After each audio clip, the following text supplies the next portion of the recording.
నమస్తే VS 99 news కి స్వాగతం.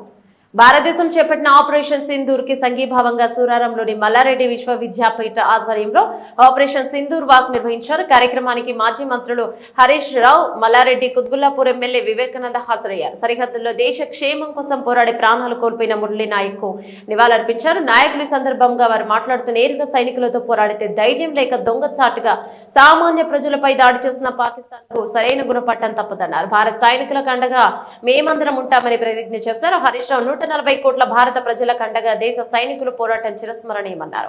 దేశం నుండి దొంగచాటుగా దెబ్బలు తీయడం తప్ప నేరుగా పోరాడే ధైర్యం లేదన్నారు. భారతదేశ ప్రజల కోసం అన్ని దేశాల మద్దతును కూడగట్టిన ప్రధానమంత్రి మోడీకి ధన్యవాదాలు తెలిపారు. కార్యక్రమంలో మల్లారెడ్డి వైద్య ఇంజనీరింగ్ కళాశాల విద్యార్థులు, మల్లారెడ్డి ఆసుపత్రి వైద్యులు, సిబ్బంది పాల్గొన్నారు.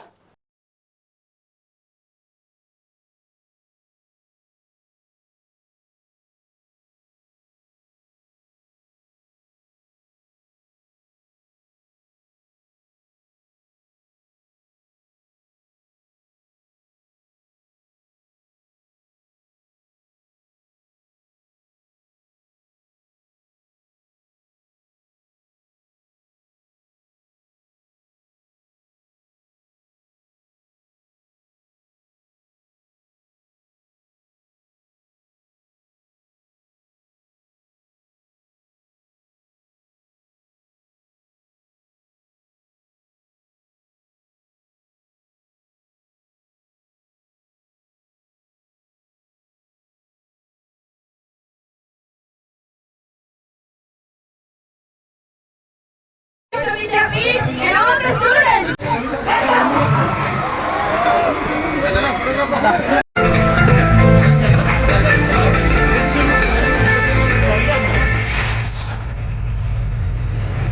Ana photo.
ఒకవేళ సైనికుల కోసం ఏదైనా సపోర్ట్ అవసరం ఉంటే యంగ్ డాక్టర్స్ గా మా మల్లారెడ్డి మెడికల్ కాలేజ్ కూడా ముందుండి అన్ని రకాల వైద్యాన్ని అందించడానికి కూడా సంసిద్ధంగా ఉండాలని చెప్పి కూడా నేను పిలుపునిస్తా ఉన్నా.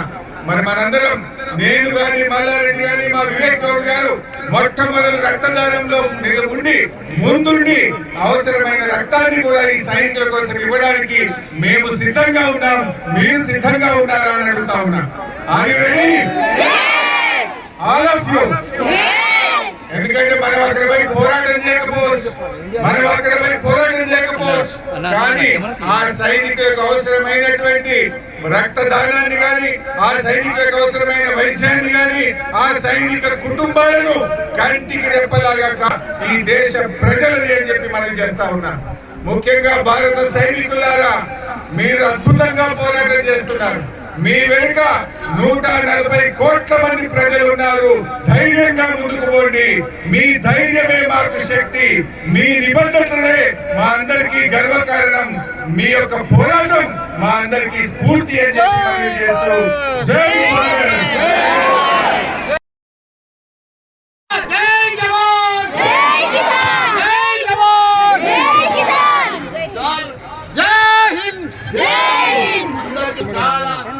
అందరూ కూడా పొద్దున్నే 6:30 సంది కూడా హెల్త్ యూనివర్సిటీకి వెళ్ళి పెద్ద ఎత్తున డాక్టర్లు కానీ ప్రొఫెసర్లు కానీ టీచర్లు కానీ మా నాయకులు కానీ అదే మాదిరిగా మా వర్క్ కానీ మా పెద్ద అధికారులు కానీ అందరం కూడా మా టీఆర్ఎస్ పార్టీ తరఫు నుంచి కూడా అందరం కూడా సైనికులకు మేము మద్దతు ఇస్తామని చెప్పి పెద్ద ఎత్తున ఈ రోజు ఈ ప్రోగ్రాం పెట్టుకున్నాం. ధన్యవాదాలు. ఏమైనా మనకు స్వాతంత్రం వచ్చి 75 సంవత్సరాలు అయింది. మనము పాకిస్తాన్ తోటి ఎప్పటికీ బాధలు పడుతూనే ఉన్నాం. ఉగ్రవాదులతో వాళ్ళు పోషిస్తూనే ఉన్నారు. మనం ప్రధానమంత్రి మనవి చేస్తున్నాం అందరికీ, మోడీజీ పాకిస్తాన్ ఉగ్రవాదంతో ఖతం కరో,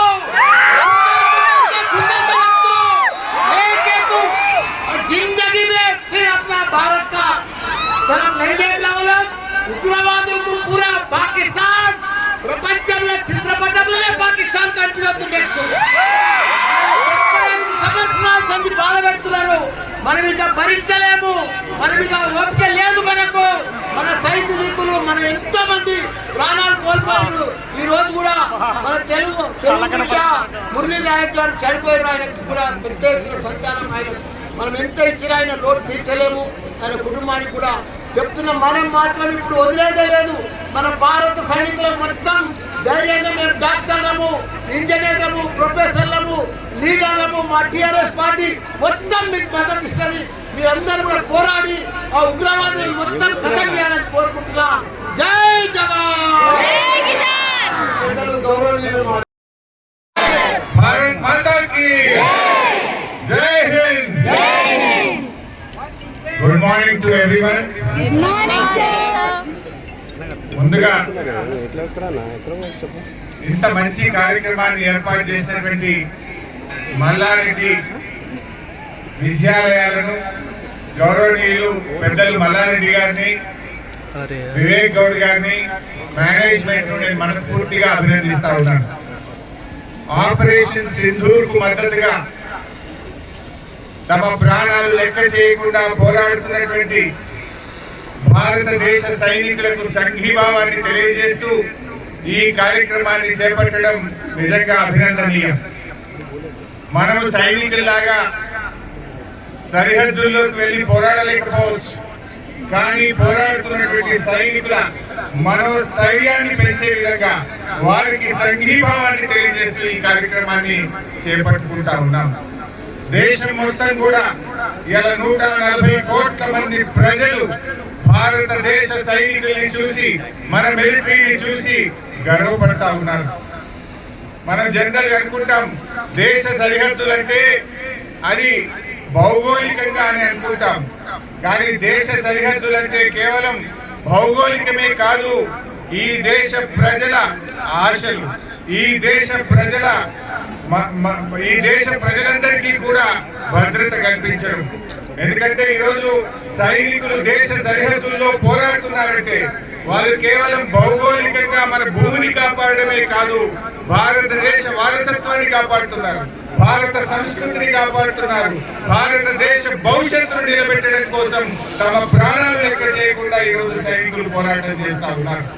ఇలా సైనికులకు మనందరం కూడా సంఘీభావం తెలియజేయాల్సిన బాధ్యత ఈ దేశ ప్రజలందరి మీద కూడా ఉంది. ముఖ్యంగా పాకిస్తాన్ మరి మన దేశం నుంచి విడిపోయినప్పటి నుంచి కూడా మన దేశాన్ని ఇబ్బంది పెట్టాలని ఉగ్రవాదులను పెంచి పోషిస్తూ అనేక సందర్భాల్లో మన దేశాన్ని రకరకాలుగా ఇబ్బందులు పెట్టే ప్రయత్నం చేసింది. మనం చూసాం 26/11 ముంబైలో తాజ్ హోటల్ మీద పాక్ ప్రేరేపిత ఉగ్రవాదులు వచ్చి దాడి చేశారు. ఆ ఉగ్రవాదులను పట్టుకొని ప్రపంచం ముందు ఇది పాకిస్తాన్ పంపిన ఉగ్రవాదులని ప్రపంచం ముందు నిలబెట్టిన ఘనత మన భారతదేశాన్ని. చివరికి మన భారత పార్లమెంట్ మీద కూడా మరి దాడి చేయడానికి దాని వెనుక ఉన్నది కూడా పాక్ ప్రేరేపిత ఉగ్రవాదులే. ఈ ఉగ్రవాదులు మనందరం కూడా చూసాం. వరల్డ్ ట్రేడ్ సెంటర్ యుఎస్ మీద కూడా దాడి చేసిన బిన్ లాడెన్ కూడా ఆ పాకిస్తాన్ నుంచే మరి అటువంటి కార్యక్రమాలకు పాల్పడ్డారు. అంటే ఇలా ప్రపంచంలో అస్థిరత సృష్టించడానికైనా, భారతదేశంలో అస్థిరత సృష్టించడానికైనా పాక్ ప్రేరేపిత ఉగ్రవాదులే. ఇక దేనికైనా సహనానికి, ఓపికకు ఒక హద్దు ఉంటది. చాలా సంవత్సరాలు చూసాం మొన్న పహల్గాంలో 26 మంది అమాయకుల మీద విచ్చలవిడిగా దాడి చేసి చంపడం ఈ దేశ ప్రజల మనసు కలిసివేసింది. అంతేకాకుండా వాళ్ళు మతం పేరిట ప్రజల్ని అడుగుతూ చంపడం అనేది ఈ దేశ ప్రజల మనసును కలిసివేసింది. అందుకే ఈరోజు భారతదేశం ఆ ఉగ్రవాదులను పునరుద్ధరించడానికి శాశ్వతంగా ఈ పాకిస్తాన్ నుంచి భారతదేశం మీద జరుగుతున్న దాడిని ఒక పరిష్కారం చూపడం కోసం ఇవాళ ఉగ్రవాదుల మీద భారతదేశం దాడి చేస్తూ వచ్చింది. కానీ ఇలా పాకిస్తాన్ ఎన్ని ప్రయత్నాలు చేసినా మన భారత సైన్యం అద్భుతంగా పోరాటం చేస్తూ పాక్ యొక్క కుట్రలను ఎప్పటికప్పుడు కూడా వాటిని ఛేదిస్తూ ఇలా ఉక్కిరి బిక్కిరి చేస్తా ఉంది పాకిస్తాన్. అంతా టార్గెట్ టెర్రరిస్ట్. అండ్ ఇంకా ఎవరెవరు టెర్రరిస్ట్ సపోర్ట్ చేస్తారో, అది పాకిస్తాన్ అయినా సరే లేకపోతే ఎవరైనా సరే, terrorism should be banned, absolutely destroyed. ఎందుకంటే మన కంట్రీలో ఎట్లా అంటే మనం డెవలప్మెంట్ గురించి ఆలోచించాలి. పాకిస్తాన్ కూడా వాళ్ళ డెవలప్మెంట్ గురించి ఆలోచించి పక్కన రాష్ట్రంకి మనం నాశనం చేయాలని అనుకోకూడదు. వాళ్ళు మొత్తం మన కాన్సన్ట్రేషన్, మన పిల్లలు ఎట్లా మంచి ఎడ్యుకేషన్, మంచి హెల్త్, మంచి జాబ్స్ ఇట్లాంటివి చూసుకోవాలి. వాళ్ళు అనవసరంగా అంటే నేనైతే ఏ రాష్ట్రం కూడా చిన్నగిన పెద్దగానను, కానీ ఇట్లాంటి వాళ్ళు చిన్న అంటే ఒక చీప్ థింగ్ వాళ్ళు చేసేసి వాళ్ళు నిజంగా మనకు వాళ్ళ మీద ఉండే రెస్పెక్ట్ కూడా వారు వెళ్ళిపోయింది. ఇంకా మన ఏమంటే we stand by our government, we stand by our PM Narendra Modiji and the entire country. ఈ రోజు ఏ పార్టీనో అదంతా మనకు అనవసరం. ఇప్పుడు ఏంటంటే ప్రతి ఒక్కరు మనము ఒక భారతదేశంకి మనం సపోర్ట్ చేస్తున్నాము. ఇట్లాంటి రేపు ఒకవేళ ఏదైనా వార్ వచ్చినా కూడా ప్రతి ఒక్కరు కూడా సైన్యంగా నిలబడతాం. మన డాక్టర్స్ మొత్తం హెల్త్ మొత్తం అంటే మన దేశంలో ఉండే ఏదైనా ఒక వార్ అయితే కూడా హెల్త్ కాపాడడం మా ఒక ప్రయత్నం ఉంటుంది. అదే విధంగా మనం ఒకవేళ బార్డర్ మీద ఉన్నా లేకున్నా మన భారతదేశంలో మన ఏరియాలో will be alert and we will support in case of any kind of crisis. Thank you. జై హింద్. మల్లారెడ్డి విశ్వవిద్యాపీఠలో పెద్ద ఎత్తున ఆపరేషన్ సింధూర్ కి మేము సపోర్ట్ చేసామండి. పెద్ద ఎత్తున ఒక ఈవెంట్ జరిపించినాం. మా యువతలు, మా doctors, engineers, pharmacist, nurses and dentist ప్రతి ఒక్కరు కానీ ఎడ్యుకేషన్ సిస్టమ్ లో ప్రతి ఒక్క యువత కానీ ఇట్లాంటి ఒక స్ట్రాంగ్ ఆపరేషన్ కి ఒక ఛాలెంజింగ్ ఆపరేషన్ కి వి ఆల్ సపోర్ట్. ఎందుకంటే ఇట్లాంటి ఎందుకు నిర్ణయం తీసుకోవాల్సి వచ్చిందంటే ఇంత అసలు మొన్న పెహల్గామ్ లో 22 ఏప్రిల్ రోజు ఇంత అసలు ఘోరంగా అసలు వాళ్ళు ఇన్నోసెంట్ పీపుల్ కి చంపడం జరిగింది. అది అసలు అనవసరమైన ఇది. ఎందుకంటే ఇట్లాంటి ఎట్లా వాళ్ళకు ఒక ధైర్యం వచ్చింది, ఎలా వాళ్ళు మన భారతదేశంలో లోపల రాగలుగుతున్నారు, అసలు భయం లేకుండా ఎట్లా మామూలు వాళ్ళు టెర్రరిస్ట్ నార్మల్ టూరిస్ట్ అన్నమాట. టూరిస్ట్ వాళ్ళు పెహల్గామ్ లో ఉండేటోళ్ళకి ఎట్లా చంపారు నాకు అర్థమైతలేదు. ఇట్లాంటి సిచ్యువేషన్ మనం గమ్మున ఉంటే వాళ్ళు ఇట్లానే ఇంకా మనం భయపడిపోయినాం అనుకుంటారు. సో ఇట్లాంటి సమయంలో ఒక ఆపరేషన్ సింధూర్ ఈ పేరు కూడా ఎట్లా కరెక్ట్ గా ఉందంటే ఈ సిచ్యువేషన్ కి అంటే ఆ సింధూర్ అని ఒక పేరు కూడా అంటే ఆ రోజు పెహల్గామ్ లో కూడా అబ్బాయిలకే చంపారు. మీరు వాళ్ళకే టార్గెట్ చేసి మాక్సిమం వాళ్ళకే ఇది చేశారు అనమాట, వాళ్ళే చచ్చిపోయారు. సో ఇట్లాంటి ఆ వర్డ్ కూడా సింధూర్, చాలా మంది వాళ్ళ సింధూర్ కోల్పోయారు కాబట్టి ఇట్లా ఒక పేరు పెట్టారు. That is operation Sindoor. పేరు కరెక్ట్ ఉంది అంటే ఇంకా మా ఆర్మ్ ఫోర్సెస్, ఇండియన్ ఆర్మీ కూడా ఇప్పుడు అసలు గమ్మును ఊకోరు. వాళ్ళు మొత్తం ఎక్కడెక్కడ టెర్రరిస్ట్ క్యాంప్స్ ఉన్నాయో, కాశ్మీర్ ఆక్యుపైడ్, ఎక్కడెక్కడ పాకిస్తాన్ ఆక్యుపైడ్ కాశ్మీర్ ఏరియాలో వీళ్ళంతా దాచుకొని కూర్చుని ఉన్నారో అన్ని చోట ఆల్రెడీ 7th మే రోజు ఇది మన ఆపరేషన్ సింధూర్ లాంచ్ అయింది మన భారతదేశంలో. అండ్ దాని తర్వాత నుంచి అసలు వాళ్ళు ఆగుతలేరు. ప్రతి ఒక్క ఏరియాలో ఎక్కడెక్కడ టెర్రరిస్ట్ క్యాంప్స్ ఉన్నాయో ప్రతి ఒక్క ఏరియాకి వెళ్ళి వాళ్ళు మొత్తం డిస్ట్రాయ్ చేసేస్తున్నారు మొత్తం అట్లాంటి క్యాంప్స్ కి. ఇట్లాంటి అవసరం వాళ్ళే భయపడాలి కానీ మనం కాదు. ఇట్లా వాళ్ళు అనవసరంగా మమ్మల్ని గెలికిరు, భారతదేశంకి గెలికి వాళ్ళు తప్పు చేశారు. అది పాకిస్తాన్ అయినా ఉండని లేకపోతే వేరే ఏ దేశం అయినా ఉండని, భారతదేశంకి గెలిస్తే మాత్రం మన బలం ఏముందో ఖచ్చితంగా చూపిస్తాం.